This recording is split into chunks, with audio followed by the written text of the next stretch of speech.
Bran, muito bom ter você aqui. Sempre fui uma admiradora sua. Nunca entendi por que você não foi o nome apoiado, né, para o governo de São Paulo. Eu era entusiasta disso, de termos uma pessoa de fato conservadora e que lavou a alma de todos os brasileiros naquele vídeo que foi exposto, né, pelo Sérgio Moro. Eu acho que foi um momento histórico e sempre fui uma entusiasta aí da sua família, nunca entendi muito bem.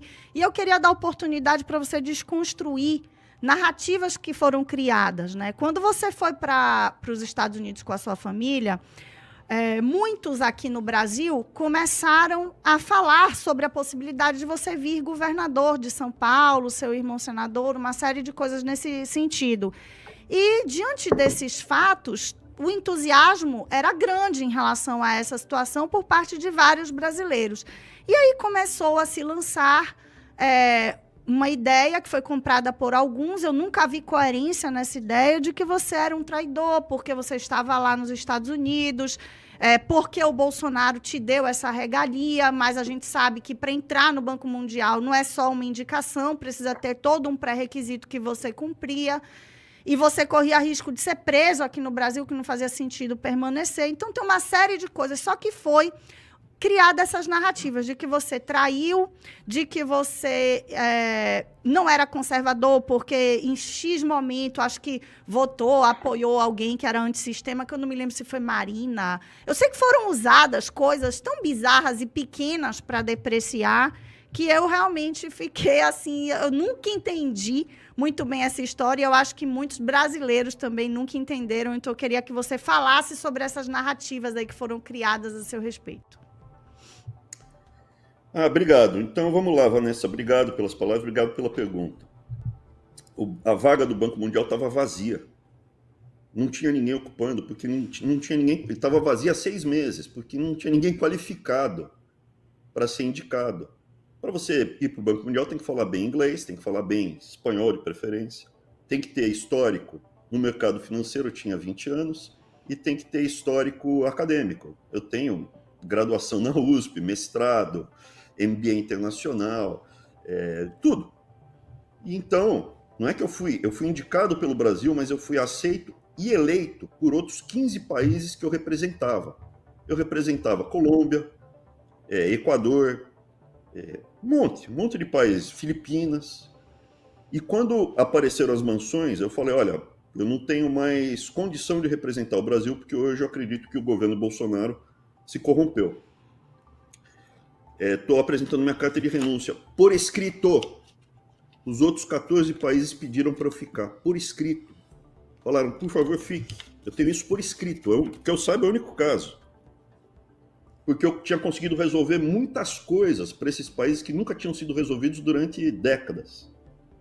E aí eu falei, não posso, tal, porque para mim realmente perdeu. Eles pediram, então fica pelo menos mais um mês para os nossos ministros das finanças, da economia, irem para acertar os últimos detalhes das coisas que estão andando. Então, veja, depois falou, se não fosse o Bolsonaro, você teria sido preso. Foi o oposto. Eles estavam entregando a minha cabeça, falaram em reuniões fechadas que essa não vazou, e essa reunião vazou pelo Sérgio Moro para entregar a passagem do Sérgio Moro. Aqueles ministros que eu estava brigando, aquilo que vazou era uma bronca que eu estava dando nos outros ministros que queriam abrir as pernas para o Centrão e deixar Fábio Faria entrar, e depois Ciro Nogueira e toda essa turma, essa patota do Centrão. Até então não havia uma pessoa do Centrão que estava falando, vocês vieram aqui para isso? Né? Essa turma queria me rifar, queria me pôr no espeto e me assar. Não todo mundo. O Ernesto Araújo estava do nosso lado, o Onix não queria me assar, queria me proteger, mas um monte queria me ver longe. Por quê? Porque no MEC, que é um dos maiores orçamentos, tinha acabado a sacanagem. Veja, se você pegar no período de pouco mais de um ano, fiquei 1 ano e 2 meses, eu peguei 15 diferentes. Peguei, encaminhei e começou a andar os processos de corrupção. Desde superfaturamento de Enem, superfaturamento de livro didático, tudo que você puder imaginar. Antes não tinha e depois deixou de ter. Teve um período de um ano que apareceu Bíblia, não sei, hoje em dia acabou, murchou. Por quê? Porque eu deixei eu subir as regras de governança. Eu protocolei lá na controladoria, no tribunal de contas, em todo lugar, um monte de regras que para você conseguir fazer investimentos pelo Brasil tem que seguir regras, e aí você deixa rastro. O que o sistema, o mecanismo fez? Diminuiu o orçamento do MEC. Hoje o orçamento do MEC é menor do que era comigo, e ninguém grita. Gritava por quê? Porque eu estava indo atrás da sacanagem. Hoje a universidade recebe menos dinheiro e teve corte. E comigo não teve. Né? A gente pagou tudo que tinha no orçamento e ainda sobrou dinheiro, porque a gente cortou um monte de sacanagem. Aí o que acontece?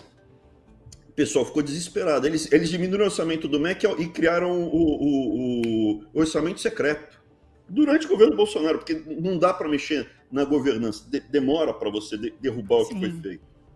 Então, o que acabou acontecendo foi que eles viram que comigo era difícil, porque eles vêm e ameaçam você de sacanagem, espalha mentira. Você está processando a sua mãe para arrancar todo o patrimônio da sua mãe. Falaram isso. Foi. Eu falei, minha mãe morreu há mais de 20 anos, cara. Como é que você tem coragem de falar uma loucura dessa?